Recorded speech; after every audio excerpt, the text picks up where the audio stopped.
Good morning everyone. आज मैं आपको discrete structures and theory of logic का एक नया टॉपिक स्टार्ट करने जा रही हूँ, जो कि है क्लोजर प्रॉपर्टीज ऑफ रिलेशंस। इससे पहले मैं बता चुकी हूँ कि सेट क्या होते हैं, कितने टाइप्स के सेट होते हैं, रिलेशन क्या होता है, और आज हम रिलेशन से रिलेटेड ये 4 प्रॉपर्टीज़ को पढ़ने वाले हैं, जो कि AKTU के सिलेबस के अकॉर्डिंग बहुत ही ज़्यादा इंपॉर्टेंट है।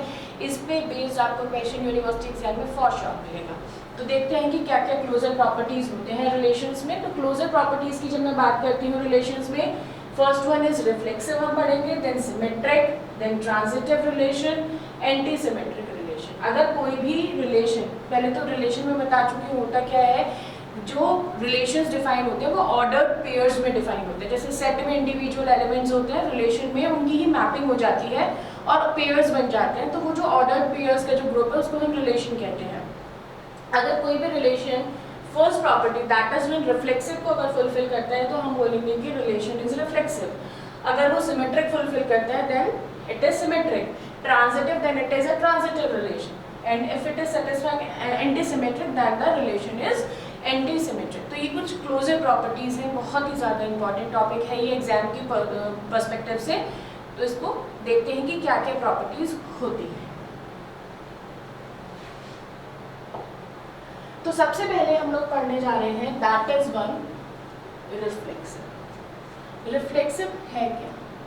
रिफ्लेक्सिव कहता है कि अगर सपोज हमारे पास एक सेट है ए में एलिमेंट्स है लाइक 1 2 3, एक रिलेशन है R जो कि सेट A पे डिफाइन किया गया है। अब इसमें हमारे पास कुछ भी ऑर्डर्ड पेयर्स हो सकता है लाइक 1, 1, 2, 2, 3 एंड 3, 3। ओके, ये रिलेशन R डिफाइन है। मेरे को चेक करना है कि रिफ्लेक्सिव है कि नहीं है। रिफ्लेक्सिव की प्रॉपर्टी क्या होती है कि अगर मेरे पास सपोज एक एलिमेंट है A जो कि सेट A को बिलोंग करता है, तो A, must belong to relation R। क्या मतलब है? जितने भी एलिमेंट्स हमारे पास सेट में दिए गए हैं, यहाँ पे कितने एलिमेंट्स दिए गए हैं? 3 एलिमेंट दिए गए हैं।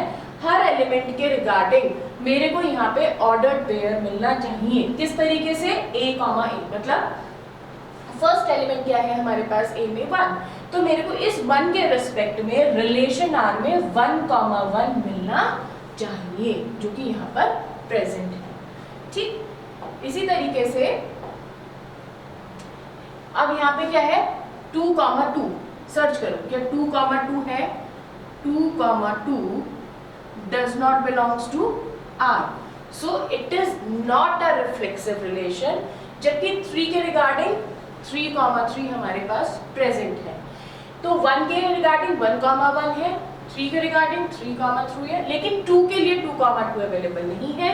तो हम बोलेंगे कि ये रिलेशन रिफ्लेक्सिव नहीं। जितने भी एलिमेंट्स हमारे पास सेट में होंगे, हर एलिमेंट के रिस्पेक्ट में हमको ऑर्डर्ड पेयर मिलना चाहिए। अगर मिलता है then it is called reflexive. Like अगर मैं इसको रिलेशन को चेंज करूँ थोड़ा सा, इस तरीके से करते हैं, मैं इसमें ऐड कर दूं लाइक 2, 3 और इसके साथ मैंने लिख दिया यहाँ पे 2, 2 एंड 3, 3। अगर रिलेशन हो जाए इस तरीके से, चेक करते हैं। अब हम 1 के लिए क्या है यहाँ पे? 1, 1। 2 के लिए क्या है यहाँ पे? 2, 2। 3 के लिए क्या है यहाँ पे? 3, 3। यस, इट इज रिफ्लेक्सिव, क्योंकि 1, 1 बिलोंग करता है R को, 2, 2 बिलोंग करता है R को, 3, 3 बिलोंग करता है R को। हर एलिमेंट के लिए है हमारे पास। Yes, it is reflexive. तो ये हमारी रिफ्लेक्सिव प्रॉपर्टी होती है कि जितने भी एलिमेंट्स दिए गए हैं सब के लिए A के फॉर्म में ऑर्डर्ड पेयर अवेलेबल होना चाहिए रिलेशन R में। अगर ऐसा है तो वो रिलेशन रिफ्लेक्सिव रिलेशन कहलाएगा। नेक्स्ट प्रॉपर्टी हम चेक कर लेते हैं। नेक्स्ट प्रॉपर्टी क्या है हमारे पास? Next property is symmetric. Symmetric property क्या कहते हैं? सिमेट्रिक प्रॉपर्टी हमें बताती है कि अगर हमारे पास कोई भी एक ऑर्डर्ड पेयर है A, B, और वो बिलोंग करता है रिलेशन R को। A और B क्या है? A और B एलिमेंट्स हैं जो कि सेट A में प्रेजेंट है, तो उसके लिए B कॉमा A भी बिलोंग करना चाहिए रिलेशन R को। अगर A कॉमा B बिलोंग करता है R को तो उसका रिवर्स कर दो ऑर्डर्ड पेयर का। A कॉमा B का क्या हो गया रिवर्स? B comma A। अगर A कॉमा B है तो B कॉमा A भी होना जरूरी, लाइक 1 कॉमा 2, ये suppose ordered pair relation R में है। 1 कॉमा 2 का अगर मैं रिवर्स करूं तो क्या बन जाएगा? 2 कॉमा 1, ये भी रिलेशन R में होना चाहिए। अगर ऐसा है तो वो रिलेशन क्या कहलाएगा? सिमेट्रिक रिलेशन कहलाएगा, अदरवाइज वो सिमेट्रिक रिलेशन नहीं कहलाएगा। सपोज अगर हमारे पास है 3 कॉमा 1, ये रिलेशन R में है, लेकिन 1 कॉमा 3 अगर रिलेशन R को भी बिलोंग करता है तो मैं बोलूंगी कि ये इट इज सिमेट्रिक। बट अगर ये बिलोंग नहीं करता है, 3 कॉमा 1 तो है रिलेशन R में, लेकिन 1 कॉमा 3 नहीं है रिलेशन R में, तो ये सिमेट्रिक रिलेशन नहीं कहलाएगा। तो अगर A कॉमा B प्रेजेंट है तो B कॉमा A भी प्रेजेंट होना चाहिए, then the relation is called symmetric relation. Third property जो कि हम देखेंगे अब वो है ट्रांजिटिव। ट्रांजिटिव प्रॉपर्टी क्या कहती है? ट्रांजिटिव प्रॉपर्टी हमें बताती है कि अगर हमारे पास like A comma B and B comma C ये बिलोंग करता है R को, तो A कॉमा C ये भी बिलोंग करना चाहिए R को, then the relation is called transitive. For example, इसका एक एग्जाम्पल देख लेते हैं। अगर हमारे पास सपोज एलिमेंट है, सॉरी ऑर्डर्ड पेयर है 1 कॉमा 2 एंड 2 कॉमा 3, ये बिलोंग करते हैं, मतलब कोई भी रिलेशन R है जिसमें ये दोनों ऑर्डर्ड पेयर है, 1 कॉमा 2 भी है और 2 कॉमा 3 भी है, मतलब A कॉमा B और B कॉमा C, तो A कॉमा C मतलब क्या हुआ? 1 कॉमा 3, ये भी बिलोंग करता है अगर R को, then it is called transitive relation. Okay, but 1 comma 2 है, 2 कॉमा 3 भी है, लेकिन 1 कॉमा 3 नहीं है, then it is not a transitive relation. तो अगर A कॉमा B है और B कॉमा C है तब हम चेक करेंगे किसके लिए? A कॉमा C के लिए, और अगर A कॉमा C भी प्रेजेंट है then it is transitive, otherwise it is not a transitive relation. तो ये हमारी ट्रांजिटिव प्रॉपर्टी। नेक्स्ट हम चेक कर लेते हैं एंटी सिमेट्रिक।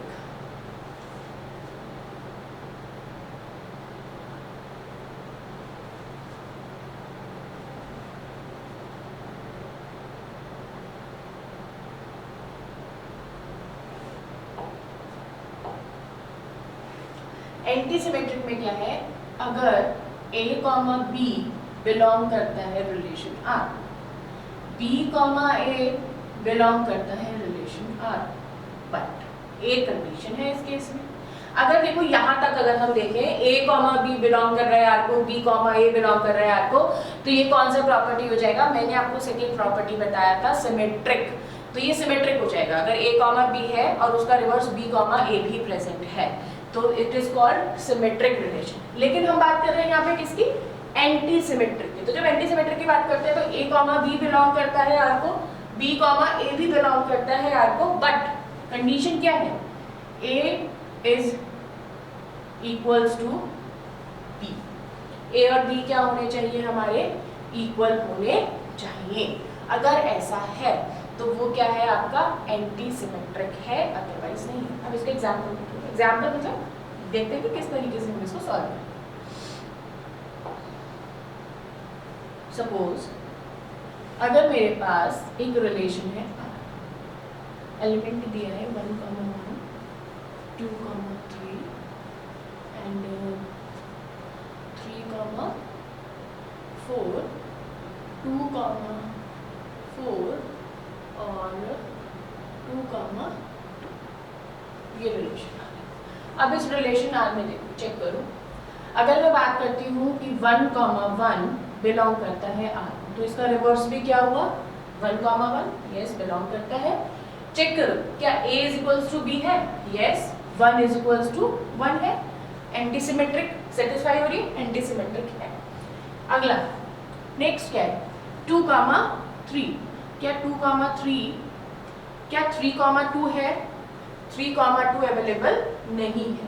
तो जब अवेलेबल ही नहीं है यहाँ पे 3,2, तो कंडीशन चेक करने की बात ही नहीं आएगी यहाँ पे। A is equals to B है कि नहीं है, तो हम इसको बोलेंगे कि ये एंटीसिमेट्रिक है। अगर मैं इस रिलेशन को थोड़ा सा मॉडिफाई करूँ, हम इसको अगर इस तरीके से लिखें, तब देखते हैं क्या होता है। अगर मैं यहाँ लिख दूँ 3,2, इस तरीके से रिलेशन दे दूँ। अब देखते हैं 1,1 ये तो पहले भी चेक कर चुके हैं। 2,3 बिलोंग करता है आर को। इसका रिवर्स क्या हुआ? 3,2 क्या बिलोंग करता है आर को? यस बिलोंग करता है। क्या यहाँ पे A is equals to B है? मतलब क्या 2 इज इक्वल्स टू 3 है? ऐसा हो सकता है? नहीं हो सकता। जब ये कंडीशन फुलफिल नहीं हो रही है, तो हम बोलेंगे it is not a antisymmetric relation. लेकिन अगर सपोज कर लो यहाँ पे ये हम हटा दें, अगर हमारे पास सिर्फ ये कंडीशन आ जाए,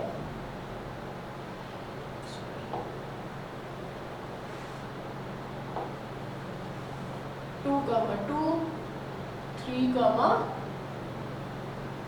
तो देखते हैं यहाँ पे क्या है।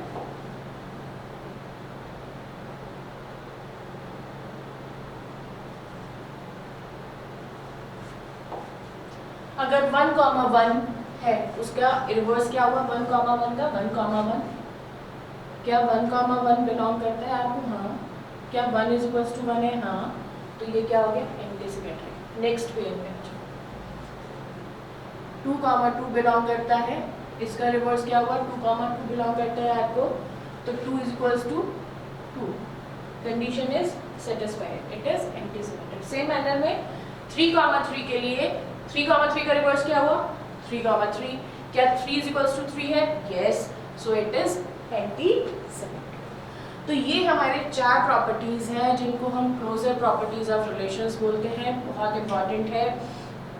नेक्स्ट वीडियो में हम इसके लिए कोई न्यूमेरिकल एक क्वेश्चन हम कवर करेंगे फॉर एग्जांपल, जिससे कि आपको और ज़्यादा क्लियर हो जाएगा ये पूरा कॉन्सेप्ट कि जो हमने 4 प्रॉपर्टीज़ का कॉन्सेप्ट पढ़ा है, रिफ्लेक्सिव, सिमेट्रिक, ट्रांजिटिव और एंटीसिमेट्रिक, किस तरीके से हम इनको अप्लाई करते हैं और क्वेश्चन को सॉल्व करते हैं। तो बने रहिए वीडियो के साथ, तब तक के लिए थैंक यू सो मच।